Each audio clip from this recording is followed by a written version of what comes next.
Welcome to Sib Spot. Today's Reddit stories are from Entitled People. Story 1 is by Sephi2000.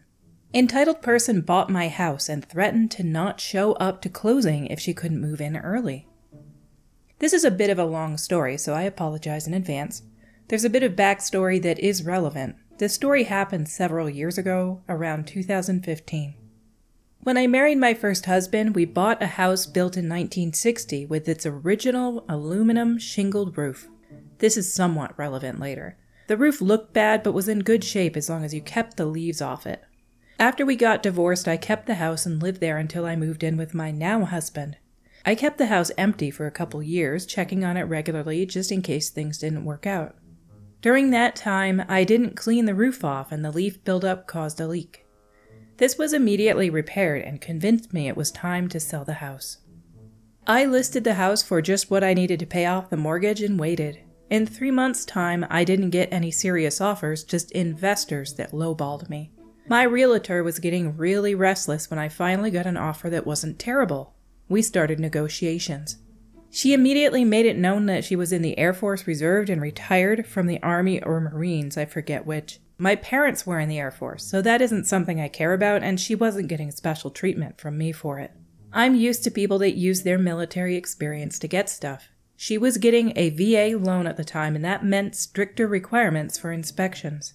She kept trying to get me to lower the price and finally used the roof leak against me. She claimed the roof needed to be replaced and found a roofer willing to back her up on it. It kind of forced my hand, so I agreed to pay half the expected replacement cost, but she didn't want that paid to the roofer, she wanted paid directly to her. It was clearly an excuse to get the price lowered. It pissed me off, but there wasn't much I could do since I needed to sell this house. We finally agreed and the house was put under contract, closing date set for a month away.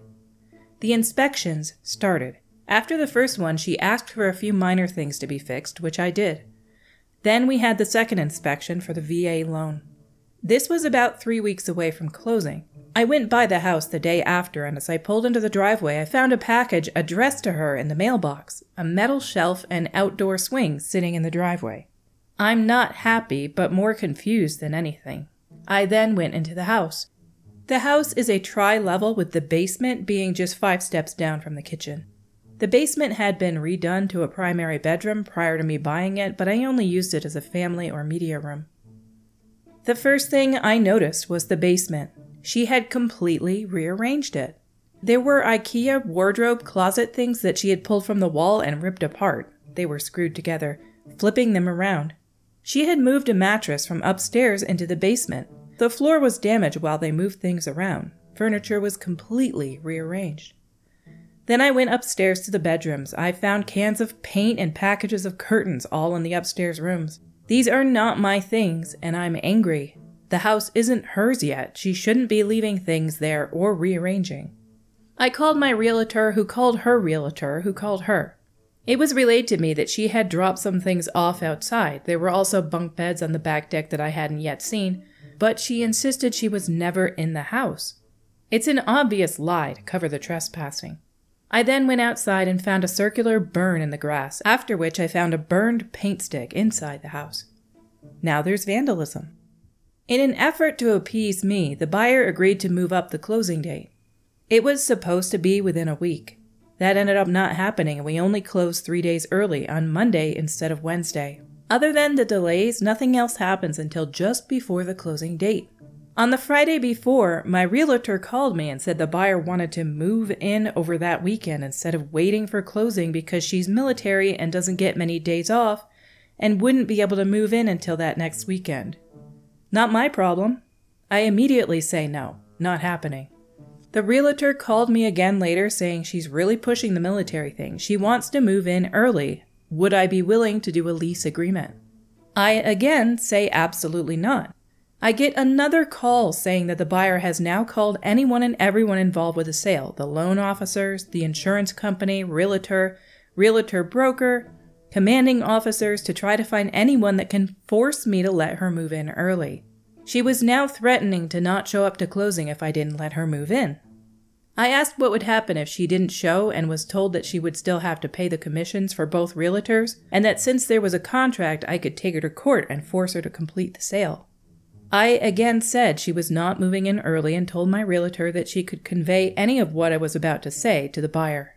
I told her that I didn't press charges for the trespassing and vandalism because of the contract. If she failed to show up to closing, I would not only pursue all my legal rights regarding the contract, but I would also be contacting the police about pressing criminal charges. I don't know how much of that was relayed, but I got a call a few minutes later that she would be showing up to the closing, but she wanted to sign her papers in a separate room. The closing went off without a hitch, and I'm glad to be rid of that house. I don't think she ever replaced the roof. Obviously, she never replaced the roof because she just wanted you to pay for the roof, and then she wasn't actually going to have the roofer change the roof. People do that sort of thing. Honestly, it's generally a good thing that people fight to try to get the lowest price they can for a home, because a lot of companies own houses and they overcharge for them by a lot. But it sounds like you had your house for sale for a pretty reasonable price.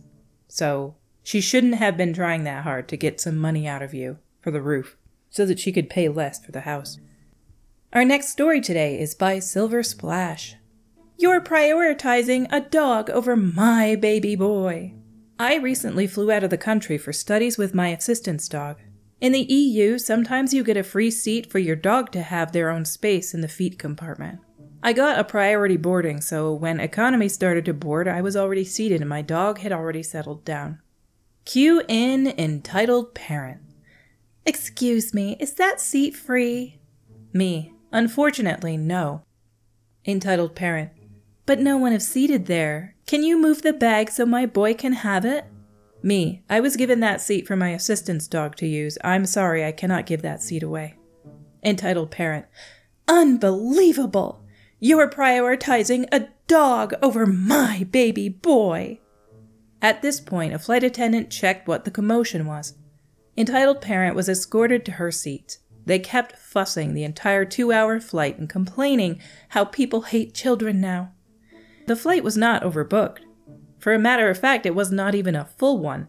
The baby boy was about 10 or 12 years old based on look, and from what I saw, the entire family was seated together but didn't have a window seat. These people go around looking for people who are pushovers, looking for somebody who may not fight back, and they try to take something that they don't own.